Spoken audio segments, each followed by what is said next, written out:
game if it don't mean nothing. Okay, this is DJ Sparkx right here with Sparkx TV, and I'm here at the Public Enemy concert with the man himself, Chuck D. What's going on, man? I just finished doing a 2.5-hour concert. Yeah. And Denver felt great, and we're heading to Vancouver. So that's what's going on. And we got an early wake up. All right. So that's what's not going on. Yeah. I feel you, man. Well, I ain't gonna take up too much of the time. I'm gonna ask you one question, man. When you got, yeah, I know, right? I was waiting for like half an hour. So we gotta, whatever you wanted to say and ask, let's do it. All right, man. Well, I definitely appreciate that. I know, right? I know, right? One legend, you know. So I definitely appreciate you, man, for doing everything that you've done. Congratulations on your induction to the Rock and Roll Hall of Fame as well. You know, and this is the question I got to ask, man. From now, when you guys began hip-hop movement, what do you think about the state of hip-hop now? Balance. It needs balance, and we need more groups. It's too individualized.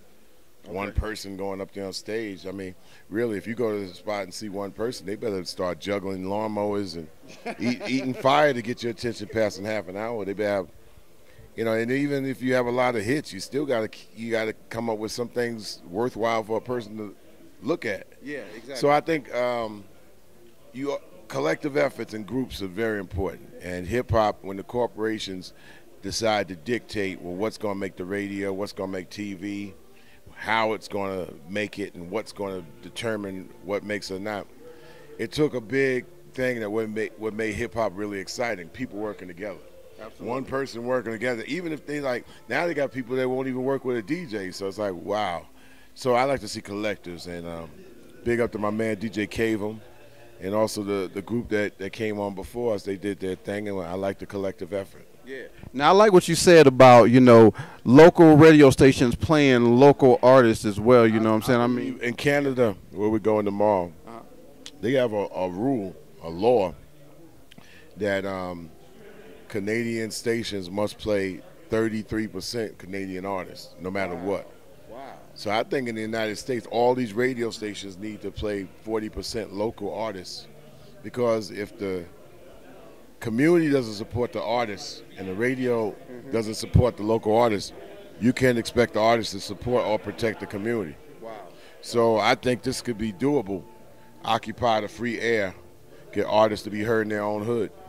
Absolutely, absolutely. I mean, how many, is this hip-hop speaking? Yeah. I've been coming here 26 years. Yeah. Obviously, there's plenty of hip-hop artists been doing the thing in Denver. It's a crime when they can't be heard home. Absolutely. Because if you have somebody that's heard home, and I mean on a regular booming, blasting stations. Yeah. I don't care if they doing just hip-hop, R&B, country, or pop, or rock, or whatever. You should be heard home, because it makes the venues live. People familiar with what they hear to go support local. That's how it used to be. And when the corporations took over the radio station and the TV, they killed the local activity. They didn't kill it, but they took a lot out of it. And this is why a lot of artists say, well, you know what, I'm going to wild out to get your attention, because I ain't going to get no love home. Yeah. And this is a plan. We feel that if we could push it in 2014 into 2015, get 40% of all artists within their 100-mile radius of their radio signals of all these stations, I think that would be the biggest revolutionary thing ever to happen to music. Absolutely, man. And I mean, right here, you heard it first on Sparkx TV. Chuck D said it, and we're going to make it happen, you know what I'm saying? Because I'm one of those DJs that also, you know, have the opportunity to play a lot of local artists, and I push a lot of local artists, you know what I'm saying? It's a shame, man, because you push it, you play it, and the radio station's playing 99% of the artists who ain't from here. True that. Something's wrong with that. True that. True that. All right, man. Well, one more question, bro. Tell everybody out there, you know, where they can pick up you guys' next up-and-coming project and how they can get in contact with you. Well, we're the first group in hip-hop to ever hit the internet. So publicenemy.com has been there. It's been there 19 years. No, 1998. So that's a good 16 years now, 17 years. So that ain't went nowhere, and people could tweet me at Mr. Chuck D. That's the only social network I do. Email me at chuckd@publicenemy.com. That's simple. You can't remember that, you don't need to have it.